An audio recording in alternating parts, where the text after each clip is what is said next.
জুলাই গণ অভ্যুত্থানের সম্মুখভাগের যোদ্ধা ও ইনকিলাব মঞ্চের মুখপাত্র শরীফ ওসমান হাদীর হত্যাকারীদের বিচারের দাবিতে উত্তাল হয়ে উঠেছে রাজধানীর শাহবাগ। জুমার নামাজের পর থেকে শাহবাগে অবস্থান নিয়ে বিক্ষোভ সমাবেশ করেছে হাজার হাজার ছাত্র জনতা। এ সমাবেশে শাহবাগ মোড়ের নাম শহীদ ওসমান হাদী চত্বর ঘোষণা করেন ডাকসুর ভিপি সাদিক কায়েম।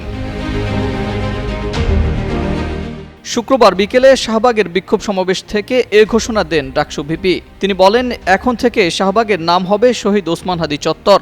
ওসমান হাদীর খুনিদের বিচার না হওয়া পর্যন্ত আমরা ঘরে ফিরে যাব না। এ সময় ডাকসু ভিপি ফ্যাসিবাদ বিরোধী সব শক্তিকে ঐক্যবদ্ধ হওয়ার আহ্বান জানান। এদিন শরীফ ওসমান হাদীকে হত্যার প্রতিবাদে রাজধানীর শাহবাগে বিভিন্ন দলমতের হাজারো মানুষের সমবেত হয়েছেন। কেউ মিছিল নিয়ে, কেউ বা স্ব-উদ্যোগে শাহবাগে এসেছেন। তাদের হাতে পতাকা, মুখে স্লোগান।